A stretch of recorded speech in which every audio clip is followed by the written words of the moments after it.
I'm Nate J, and you're back once again with another vlogging disaster. What's going on YouTube? So today we're going to be making an old-fashioned. Old-fashioned has been around for years and years, and it's really only just come back into fashion. A lot of people say it's because of the show Mad Men, the US hit drama.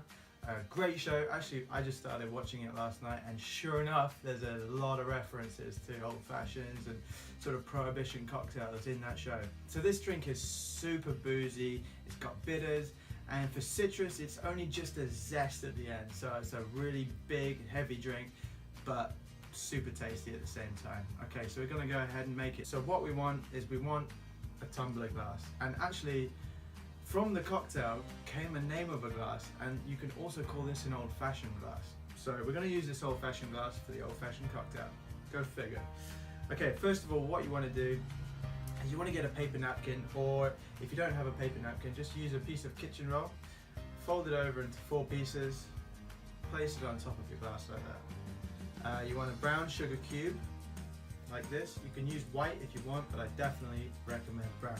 So just place it on top of your glass. And then what you want to use is Angostura bitters, okay? So I've got, this is what the bottle looks like, guys. If you want to buy this in your local shop, it cost me about £12 for this bottle.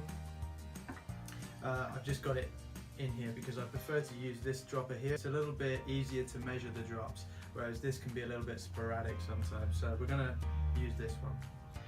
All you want to do is soak the sugar cube in Angostura bitters. You can use as many dashes as you want, because at the end of the day it doesn't really matter how many you use as long as the sugar cube is soaked. The more experience you have with doing it, the less waste you'll have. So pop that back there, and then you just place the sugar cube inside the glass like this. Just chuck this away. Next thing you want to do is you want to add your spirit, and your spirit for this drink is always going to be a whiskey. There are twists on an old fashioned with tequila, gin, rum, but the original old-fashioned is with whiskey. You can use bourbon, rye, you can even use Scotches or Irish, or whatever kind of whiskey you prefer. But I'm going to use rye today because I like my old-fashions to be spicy and dry. You're going to use 50 ml of rye whiskey inside this. I'm using Rittenhouse today. It's a big, punchy rye whiskey, very spicy, great quality product for the price range that it is. I picked this up in my local shop today for like, I think it was £37, so really great. It's 50% or 100 proof, big rye whiskey. So I'm just going to pour 50 ml of this. Okay, put that jigger back. And guys, if there's any cocktails that you guys want to see me make, go ahead and comment in the comments below, and I will make anything you want, guys. Any cocktail you can think of, I'll make it. Whatever gets the most comments, I gotcha. Okay, so we're going to go ahead and do the next step, which is actually to dissolve the sugar.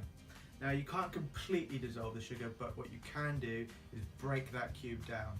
You don't even have to use a cube. You can also use a spoon of sugar, but I like to use a cube because it's easier to get that Angostura measurement right. So what you want to do is you want to use a flat head of a bar spoon. You can also use a muddler like this, but it's just a bit chunky to use. Or if you want to get maybe that initial breakdown with your muddler, so you can just hold your glass and crush it like that, because it's a little bit heavier than the spoon. But then after that, you just want to crush down a little bit into the sugar, just almost muddle the sugar. Give it a little stir around, just so it dissolves inside the liquid a little bit more.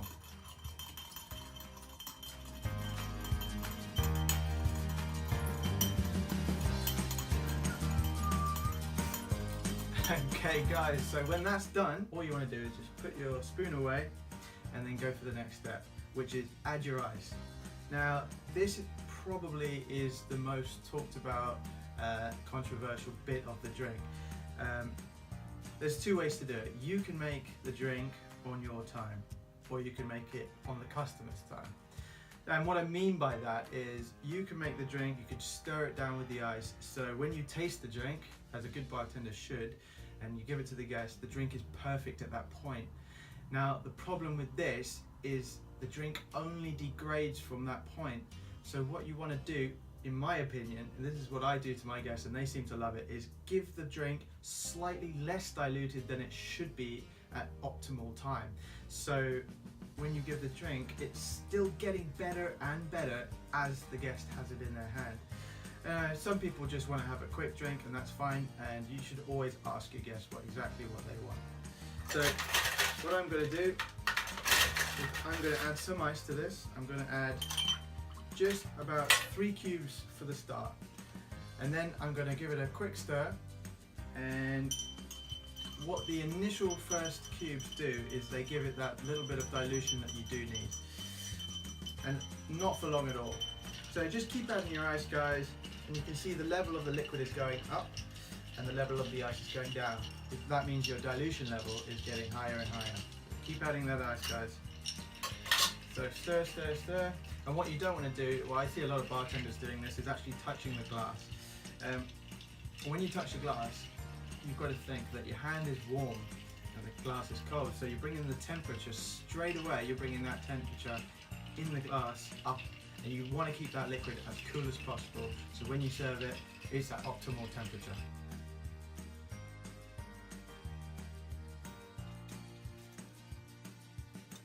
Okay guys, I think that's enough stirring for one day. So the garnish, okay, a lot of people like cherry and a lot of people like orange. What I like to do, I like to add both because it's 2 great dimensions to the drink. You've got that sweetness from the cherry, and then you've got that beautiful citrusy aroma from the orange oils.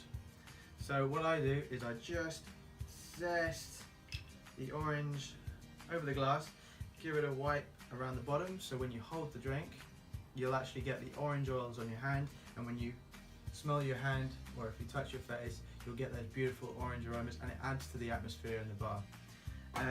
Then what you want to do is add your cherry. So I've got these beautiful Luxardo cherries. These are really good, I recommend them all the time. These are the only cherries I ever use. And then you just want a simple toothpick. The problem with getting a toothpick in cherries, it's like fishing. That's the first time I've done it, first time in quite a while.